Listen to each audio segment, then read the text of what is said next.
పట్టేస్తూ ఉంటాయి. అది చెప్పటం లేకపోతే అది బాధ పెడుతుంది. బాధలోకి వెళ్ళి రిక్వెస్ట్ చేయాలి.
బ్రహ్మచర్యం అనేది ఫ్రెండ్స్, స్త్రీకైనా పురుషుడికైనా ఒకటి.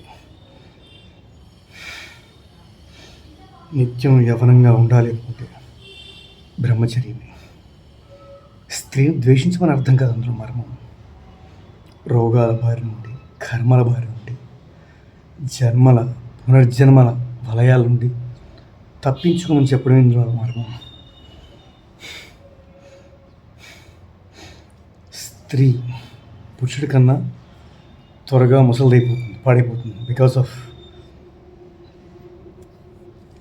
బిడ్డల్ని కనడం అంటే మాటలు కాదు. స్త్రీ ఎందుకు గొప్పదో ఎన్నో ఉదాహరణలు చెప్పచ్చు, పక్కన పెట్టండి. అయితే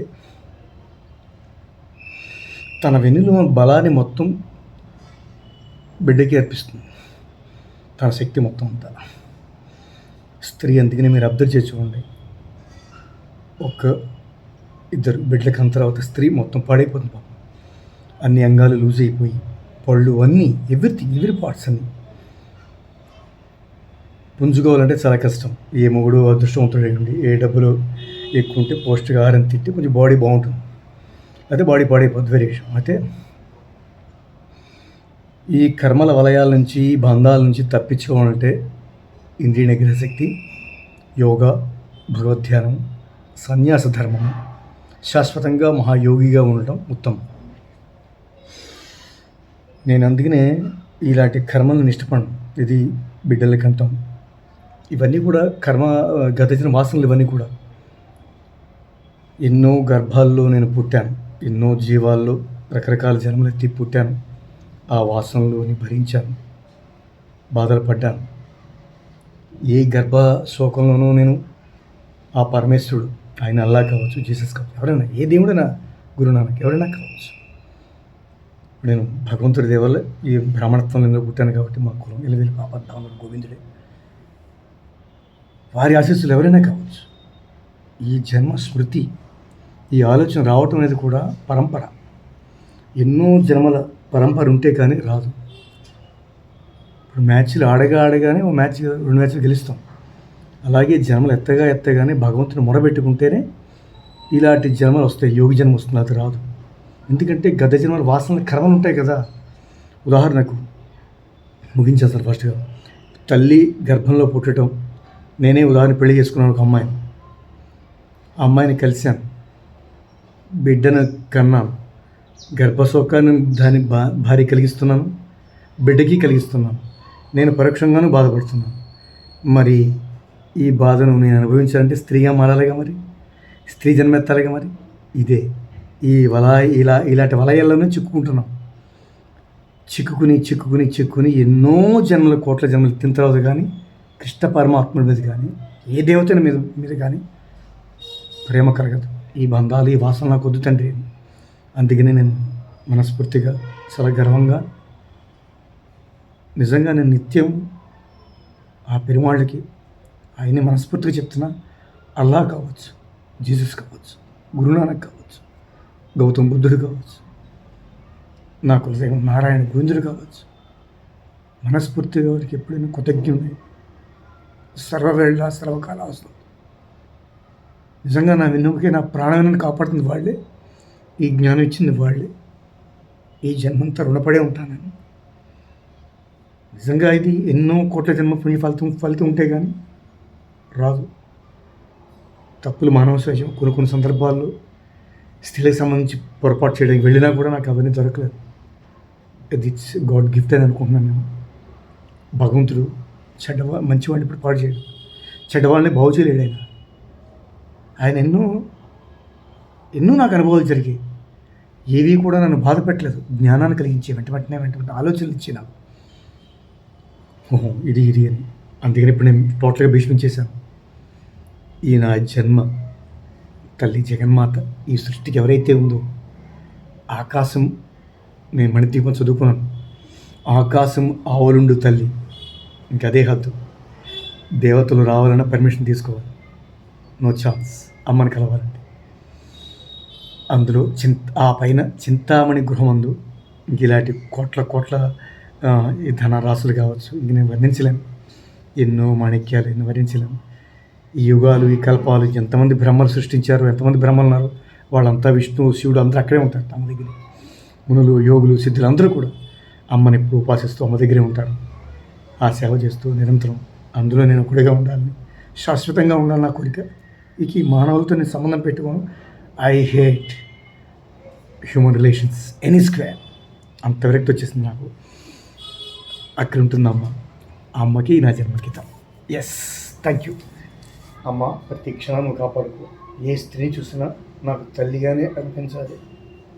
దుర్బుద్ధులను నన్ను కొట్టి కాపాడు అమ్మా అని మనస్ఫూర్తి కోరుకుంటున్నా. నాకు అనుక్షణం నన్ను కట్టి రప్పలా కాపాడుతుంది పెరుమాడు గోవిందుడే. ఆయన తప్పు చేయనప్పుడు, అస్సలు చేయనప్పుడు ఆయన గోవిందా శరణప్పుడు. Thank you my friends. Okay, నా పర్సనల్స్ అని ఏదైనా అంటే కొన్ని మాటలు ఒక్కొక్కడిని గాయపరుస్తాయి, ఒకడిని ఆలోచింపజేస్తాయి, ఒకడిని ఆలోచింపచేసి సన్మార్గంలో పెట్టిస్తాయి. చిన్న విషయాలే అవన్నీ కూడా. నేను అలాగే మారుతుంటాను. పెద్దల ప్రవచనాలు వింటాను, నా తల్లి గారి మాట వింటాను, గురువుల మాటలు విన్నాను. అవన్నీ నేను అప్పుడప్పుడు నెమరేసుకుంటూ ఉంటాను. అందుకే నేను బాగా మోల్డ్ చేసుకుంటాను ఇవన్నీ. ఆ లక్ష్యానికి నేను భీష్మించుకుని దాని మీదే ఫోకస్ పెడతాను అన్నమాట. అది విషయం. ఓకే మై ఫ్రెండ్స్, మీరైనా మారండి. ప్రేమలు శాశ్వతం కాదు, మన జీవితాలు ఏవి శాశ్వతం కాదు. ఇంతటి మానవ జన్మ ఇచ్చింది భగవంతుడు ఇచ్చాడు.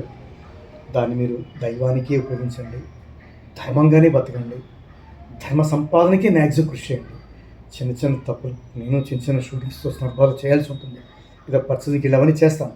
కానీ వర్క్ విషయంలో, విధి నిర్వహణలో నా శక్తికి మించి సాహసాన్ని చేసి క్రియేట్ చేసి నేను కొన్ని అవి రుణం తీర్చుకుంటాను. అది నా తత్వం. అలా అయితే అలాగే ఎవరైనా సరే మనం ఎవరి దగ్గర తిన్నామంటే దాని రుణం తీర్చేసుకోవాలి. ఏవి కూడా భారాలు పెట్టుకుని మూటలు మోసుకోవద్దు, రుణాలు అనే మూటలు మోసుకోవద్దు. అందుకని ధర్మంగా తింటే ముళ్ళు విచ్చుకుంటూ ఉంటాయి అన్నమాట. మనకి భగవంతుడి దగ్గరికి చేరుతాం అన్నమాట. ఇవన్నీ కూడా రుణాలు పెట్టుకోవద్దు, ఏ రిలేషన్స్ పెట్టుకోవద్దు, ఏ స్త్రీని బాధ పెట్టద్దు పురుషుడు, స్త్రీ ఏ పురుషుడిని బాధ పెట్టద్దు. ఇవన్నీ నేను చెప్పేవి స్త్రీకి అన్వయిస్తాయి, పురుషుడికి అన్వయిస్తాయి. అందుకని ఎంత నిగ్రహశక్తి కలిగి ఎంత ధర్మబద్ధంగా బతికితే అంత మోక్షం అని చెప్పి శాస్త్రాలు చెబుతున్నాయి. హరే కృష్ణ. సమస్త ప్రాణకోటికి మంగళం. జై శ్రీమన్నారాయణ.